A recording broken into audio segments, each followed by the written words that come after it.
जय हिंद एवरीवन। इसके पहले वाले लेक्चर में यानी लेक्चर नंबर 20 में हम लोग नहीं 21 में हम लोग देख चुके हैं गुर्जर प्रतिहार वंश के बारे में। आज आप लोग का लेक्चर नंबर 22 होने वाला है और इसमें हम लोग देखेंगे चंदेल वंश और इसी को कहा जाता है जजागभूति वंश।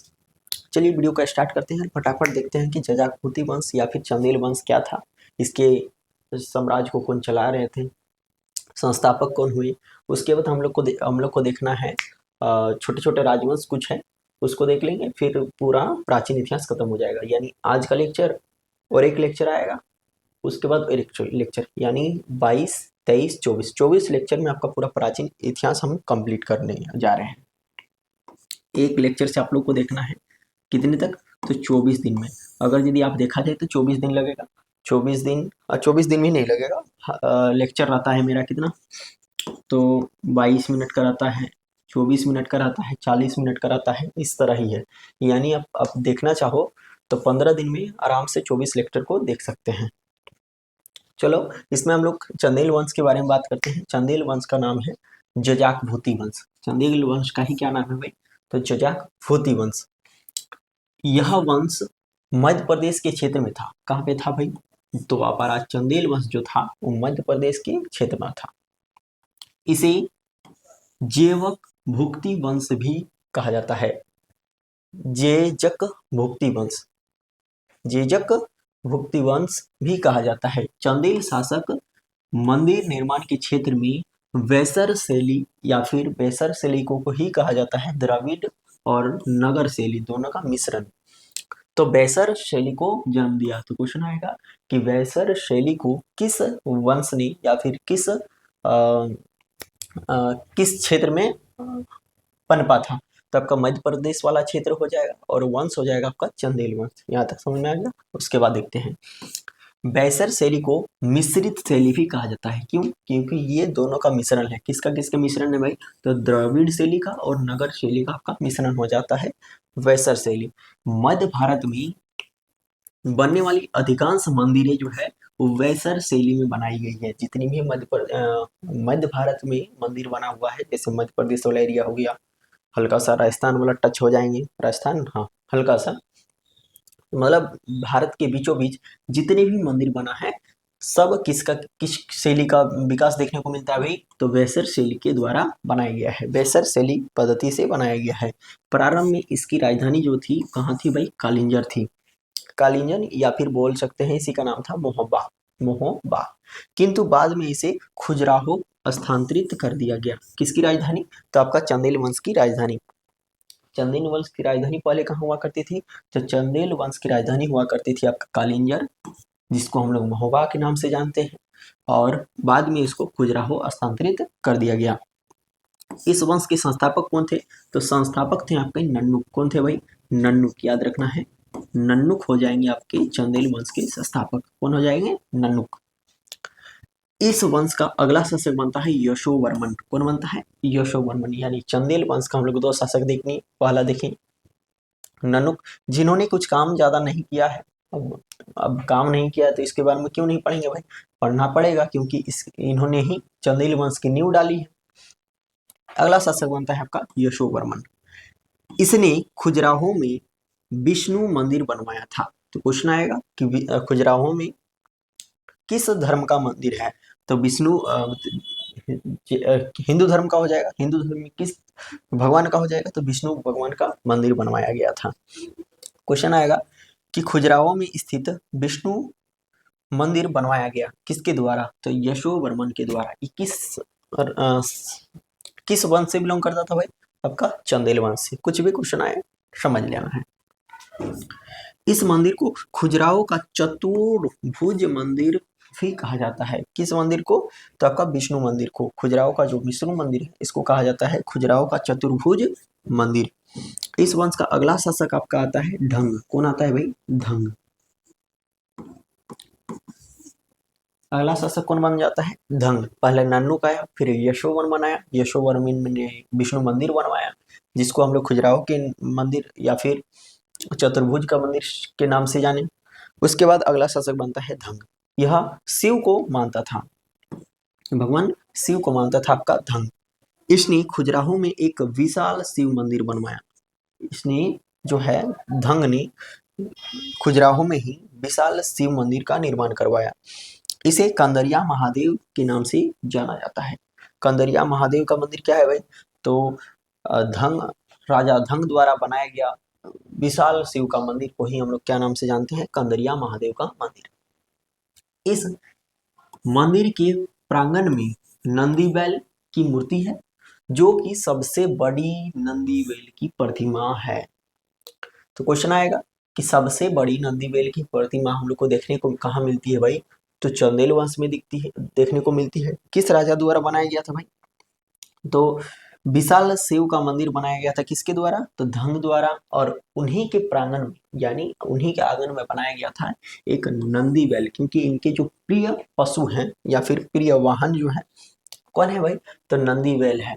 तो नंदी बैल जो इनके प्रिय वाहन है, तो उसी को बनाया गया था उस मंदिर के प्रांगण में, और वही है सबसे बड़ी नंदी बैल की प्रतिमा। राजा धंग ने जिन्नत, विश्वनाथ और वैजनाथ मंदिर का निर्माण कराया। कौन कौन सा और मंदिर बनाया? तो जिन्नाथ, विश्वनाथ और वैजनाथ मंदिर का निर्माण करवाया था। धंग ने प्रयाग में गंगा यमुना के संगम पर जल समाधि ले लिया। बाद में इन्होंने क्या किया? धंग जी ने, जो अभी हम लोग प्रयागराज के नाम से जानते हैं ना, जहाँ पे गंगा यमुना का संगम है, वहीं पे जाके इन्होंने जल में अपना समाधि ले लिया। इस वंश का सबसे प्रतापी शासक विद्याधर था। अगला शासक बनता है विद्याधर, जो चंदेल वंश का सबसे खतरनाक शासक के रूप में काम करता है, जिसने गुजरात के शासक राजपाल की हत्या कर दी। अब ये युद्ध करते हैं गुजरात के शासक के साथ। कौन? तो विद्याधर। तो हम लोग बोल सकते हैं कि चंदेल वंश और गुजरात के शासक का मुठभेड़ हुआ था, राजपाल की हत्या कर दी, क्योंकि इसने महमूद गजनबी का सामना नहीं किया था, बल्कि डर से भाग गया था। एक्चुअली में घटना क्या हुआ था, जब गुजरात में शासन कर रहा था आपका राजपाल, और मध्य प्रदेश के एरिया में या फिर शासन कर रहा था चंदेल वंश का शासक विद्याधर। कौन शासन कर रहा था? विद्याधर। अब जब गुजरात में आक्रमण होता है मोहम्मद गजनबी का, किसका होता है भाई? मोहम्मद गजनबी का। तो इन्होंने जो है राजपाल ने डर के कारण मोहम्मद गजनबी से भिड़ा ही नहीं, उनसे लड़ा ही नहीं, डर से क्या किया? तो भाग गया था, जिसके कारण राजपाल की हत्या किसके द्वारा कर दिया गया? तो विद्याधर ने क्या किया? तो राजपाल की हत्या कर दी। यहाँ तक समझ में आ गया?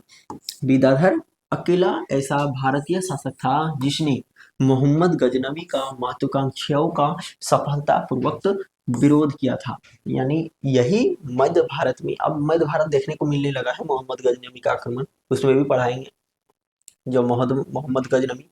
तो बताएंगे जब गुजरात में आक्रमण किया था तो राजपाल को अपना राज्य छोड़ के भाग जाना पड़ा था, जिसके कारण इसके विरोध में आके विद्याधर ने राजपाल की हत्या कर दी। उसमें बता देंगे। इस वंश का अंतिम शासक आता है आपका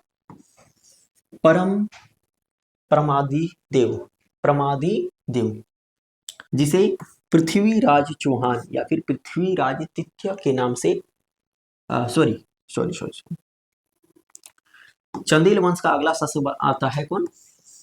परमादी देव, जिसे पृथ्वीराज चौहान या फिर इन्हीं का नाम है पृथ्वीराज तृतीय ने क्या किया था? पराजित कर दिया था। ये पृथ्वीराज चौहान जो था, चौहान वंश का शासक था, और इन्होंने चंदेल वंश के अंतिम शासक की हत्या कर दी, उसके क्षेत्र को अपने क्षेत्र में मिला लिया। अब जो मध्य प्रदेश वाला एरिया हो जाता है किसमें समाहित हो जाएगा? तो आपका चौहान वंश में हो जाएगा। अल्लाह रुदल दोनों भाई प्रमादीदेव का सेनापति था, जो पृथ्वीराज चौहान के साथ युद्ध करते समय उनकी मृत्यु हो गई थी। प्रमादीदेव ने कुतुबुद्दीन ऐबक की अधीनता स्वीकार कर ली थी, जिसके कारण उसके मंत्री अजय देव ने उसकी हत्या कर दी। समझ में आ गया? अंततः कुतुबुद्दीन ऐबक ने पृथ्वीराज चौहान को हराकर दिल्ली सल्तनत में मिला लिया था। लास्ट में क्या हुआ? तो पृथ्वीराज चौहान को भी कुतुबुद्दीन ऐबक ने हरा दिया और पूरे साम्राज्य को दिल्ली सल्तनत में मिला लिया। इसके बाद हम लोग को जस्ट पढ़ना ही है दिल्ली सल्तनत। तो हम लोग देख लेते हैं उससे पहले छोटे छोटे कुछ राजवंश हुए, जैसे हो गया मैत्रक वंश, आपका गुजरात के क्षेत्र में था। चलो कुछ छोटे राजवंश, पहला हो जाता है आपका मैत्रक वंश। कौन सा? मैत्रक वंश। इसके संस्थापक भट्टाकर थे। कौन थे? भट्टाकर। यह वंश गुजरात के सौराष्ट्र में था। गुजरात के सौराष्ट्र में, ये आपका हो गया गुजरात वाला एरिया, और ये वाला हो गया क्या? तो ये वाला हो गया कच्छ, हो गया कच्छ। सौराष्ट्र ऊपर वाला होता है ना, कच्छ, कच्छ हो जाएगा ये। कंफ्यूजन लग रहा है हमको, ये देख लेना है थोड़ा, हम देख लेंगे। सौराष्ट्र सौराष्ट्र सौराष्ट्र यहाँ होगा। अरे ज्योग्राफी तो ढेर दिन से याद नहीं किए। ये कक्ष होता है, ये कक्ष होता है, ठीक है, ये कक्ष हो जाएगा, ये सौराष्ट्र। तो ये वाला एरिया में था आपका मैत्रक वंश, इसको देख लेना है फिर भी, ठीक है। चलो, इसकी राजधानी बल्लभ थी। बल्लभी, हाँ यही होगा शायद, सौराष्ट्र यही है, सौराष्ट्र, इसको कैसे ही कक्ष होगा ना। चलो ठीक है, तो इसकी राजधानी कहाँ थी? वल्लभी थी, जो जैन धर्म का प्रमुख केंद्र हुआ करता था। ये गुप्तों के सामंत थे। उसके बाद दूसरा आता है आपका कलचुरी वंश, इसी को कहा गया है चेदी वंश। कलचुरी वंश को क्या नाम से जाना जाता है? तो चेदी वंश से। यह मध्य प्रदेश के त्रिपुरी क्षेत्र में था। मध्य प्रदेश के कहाँ पे? तो मध्य प्रदेश का एरिया जो था उसके त्रिपुरी वाला क्षेत्र में आपका कलचुरी वंश या फिर चेदी वंश शासन कर रहा था। इस वंश के संस्थापक थे कोल्लक प्रथम। कौन थे भाई? कोक्कल प्रथम, कोक्कल प्रथम। इन्होंने अपनी राजधानी त्रिपुरी को बनाया था। इस वंश का सबसे प्रतापी शासक आया गंगई देव। कौन आया? गंगई देव। किस वंश का था? तो कलचुरी वंश का। इन्होंने विक्रमादित्य की उपाधि धारण की। उसके बाद एक शासक आता है, एक वंश आता है गौड़ वंश। कौन सा? गौड़ वंश। यह बंगाल के क्षेत्र में था आपका गौड़ वंश। गौड़ वंश का राजा शशांक था ना। इस वंश का सबसे प्रतापी शासक था शशांक। कौन था भाई? शशांक था। शशांक के बारे में पढ़ा चुके हैं कि शशांक ने किसकी हत्या कर दी थी? तो शशांक ने हत्या कर दी थी राजवर्धन, हाँ राजवर्धन की हत्या कर दी थी। उसके बाद शशांक की हत्या किसने की? तो राज हर्षवर्धन ने। चलो, इसने राजवर्धन की हत्या कर दी और महाबोधि वृक्ष को कटवाकर इसके जड़ों में क्या किया था? तो आग लगवा दिया था। इसकी हत्या हर्षवर्धन ने कर दी, जिसके बाद यह वंश धीरे धीरे क्या हो गया? तो समाप्त हो गया। गौड़ वंश हम लोग देख लिए, बंगाली इसको पहले भी पढ़ चुके हैं। उसके बाद आता है पूर्वी गंग वंश। पूर्वी गंग वंश, पूर्वी गंग वंश। यह उड़ीसा तथा आंध्र प्रदेश के क्षेत्र में था। उड़ीसा तथा आंध्र प्रदेश के क्षेत्र में राज कर रहा था पूर्वी गंग वंश। इस वंश का संस्थापक था आनंद वर्मन। कौन था? आनंद वर्मन ने क्या किया था? पूरी में जगन्नाथ मंदिर बनवाया था।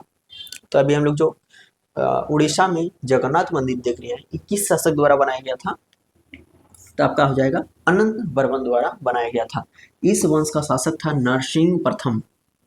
नरसिंह प्रथम ने कोणार्क में सूर्य मंदिर बनवाया था। तो क्वेश्चन अभी आएगा कि कोणार्क में सूर्य मंदिर जो स्थित है, पहला तो क्वेश्चन ये आ सकता है कि कोणार्क में कौन सा मंदिर है? तो सूर्य मंदिर है। सूर्य मंदिर कोणार्क कहाँ है? तो उड़ीसा में है। किस शासक ने बनाया था? तो नरसिंह प्रथम ने, जिसे ब्लैक, और इसी को कहा जाता है ब्लैक पैगोडा का मंदिर। यहाँ तक समझ में आ गया। इस वंश का शासक था नरसिंह देव ने। उसने क्या किया? नरसिंह देव ने भुवनेश्वर में लिंगराज मंदिर का निर्माण करवाया था। चलो आगे देखते हैं। अब आता है काकतीय वंश। यह जो था, ये तेलंगाना के क्षेत्र में शासन कर रहा था। यह तेलंगाना के क्षेत्र में एक छोटा सा वंश था। इसके संस्थापक बीटा प्रथम थे। काकतीय वंश के संस्थापक कौन हो जाएंगे? बीटा प्रथम।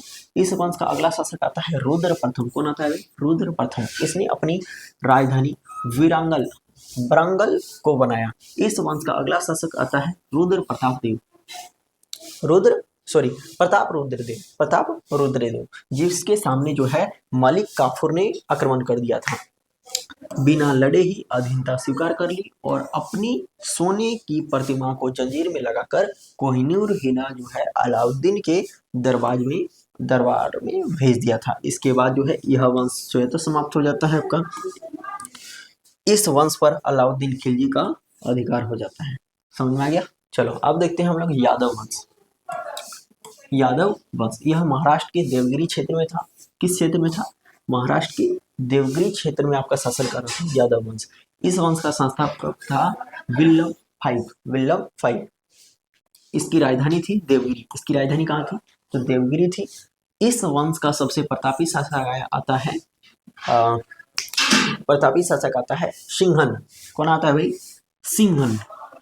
इस वंश के शासक रामचंद्र देव को मलिक काफूर ने पराजित कर दिया, किंतु इसकी वीरता को देखकर अलाउद्दीन खिलजी जो है देवगिरी का जागीरदार बना दिया। किसको?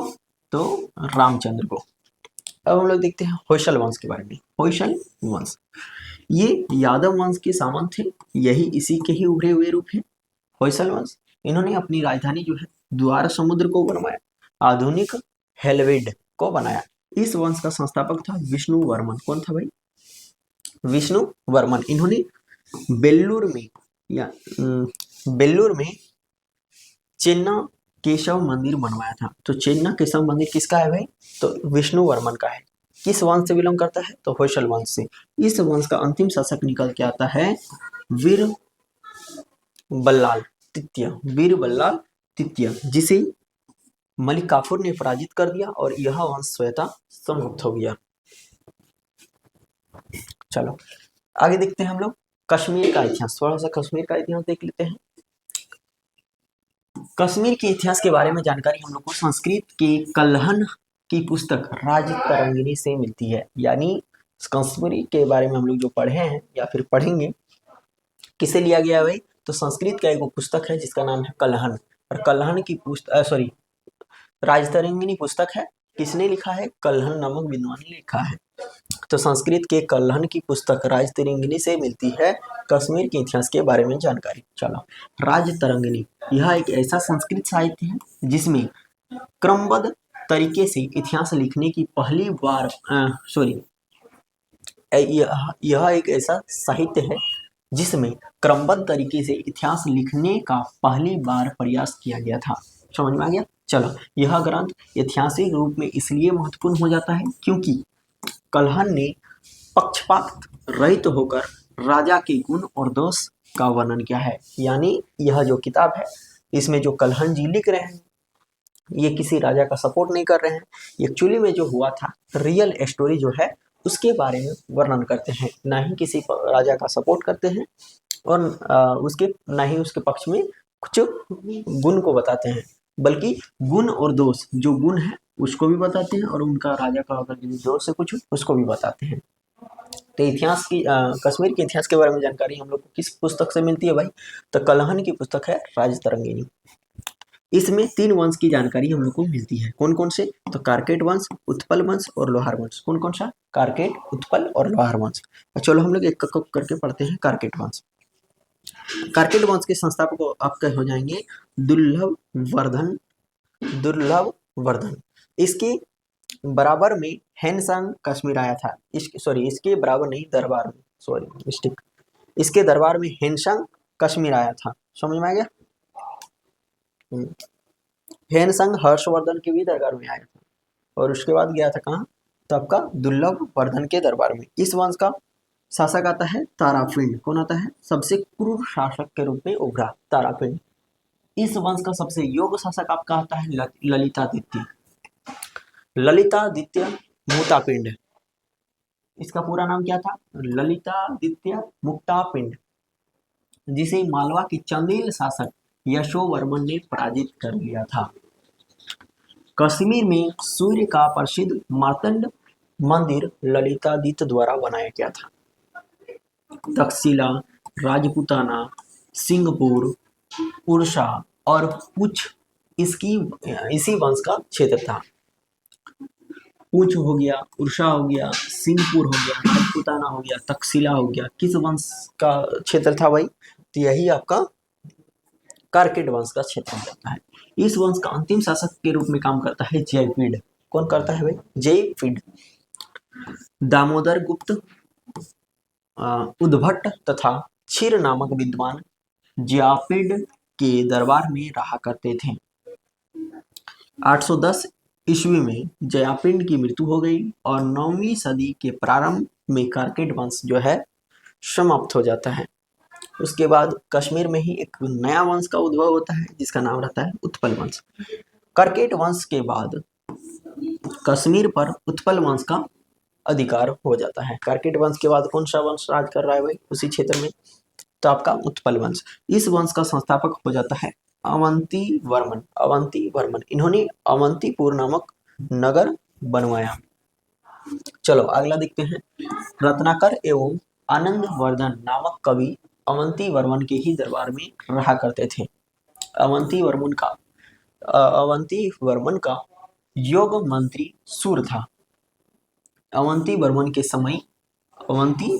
के समय शुष्य नामक अभियंता ने नहरों की से सिंचाई का निर्माण करवाया था। अवंती वर्मन का उत्तराधिकारी कौन था? तो आपका शंकर वर्मन। शंकर वर्मन ने गुर्जर को जीतकर अपने साम्राज्य में मिला लिया। अवंती वर्मन की मृत्यु के बाद उनकी पत्नी सुगंधा ने शासन किया। अवंती वर्मन की जैसे ही मृत्यु हो जाती है तो सबसे सारा जो बागडोर होता है किसके हाथ में चल जाता है भाई? तो सुगंधा के हाथ में चल जाता है। सुगंधा कौन है? तो इनकी पत्नी हो जाती है अवंती वर्मन की। इस वंश का प्रथम महत्वाकांक्षा शासिका रानी दिद्धा थी जो क्षेमगुप्त की पत्नी थी। इसकी मृत्यु के बाद इस वंश की बागडोर जो है संग्राम राज के हाथ में चल गई, किंतु संग्राम राज इस वंश का अंत करके लाहौर वंश का स्थापना कर देते हैं। यानी जब कौन से वंश हम पढ़ रहे हैं भाई? तो हम लोग पढ़ रहे हैं कारकेड नहीं, उत्पल वंश। उत्पल वंश का जैसे ही अंतिम शासक के रूप में काम करता है आपका कौन?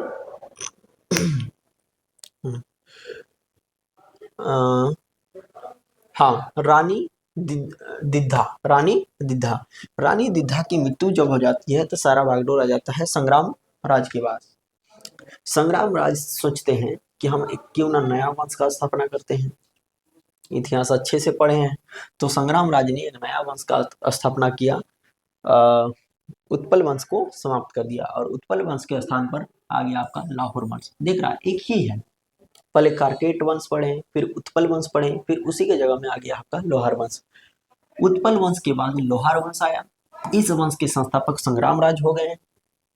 संग्राम राज ने अपने मंत्री तुंग को भटिंडा के शाही शासक त्रिलोचन पाल की ओर से मोहम्मद गजनवी से लड़ने के लिए भेज दिया। इस वंश का शासक हर्ष एक योग्य शासक था। इसके समय कश्मीर में भीषण अकाल पड़ गया और अकाल पड़ने के कारण इन्होंने नीरो की उपाधि धारण करते हैं। हर्ष स्वयं एक कवि था और कई भाषाओं और विद्याओं का ज्ञाता था। इसके दरबार में कल्हण विद्वान रहते थे और कल्हण ने क्या लिखा है? राजतरंगिणी। इस वंश का अंतिम शासक आता है जय सिंह। इन्हीं के काल में राजतरंगिणी पुस्तक जो है पूर्ण हुई थी। समझ में आ गया? चलो, इसके बाद कश्मीर पर जो है यमन आक्रमण हो गया। बताया है कि हर्षवर्धन के मृत्यु के बाद छोटे छोटे राजवंश थे। एक्चुअली में तो सन्नाटा हो गया था, लेकिन छोटे छोटे राजवंश थे। लेकिन छोटे छोटे राजवंश ज्यादा देर तक यमन आक्रमण को नहीं रोक पाया। यमन आक्रमण प्रभावित हो गया, प्रभाव में ज्यादा आ गया, आक्रोश में आ गए और यमन आक्रमण हो जाता है आपका।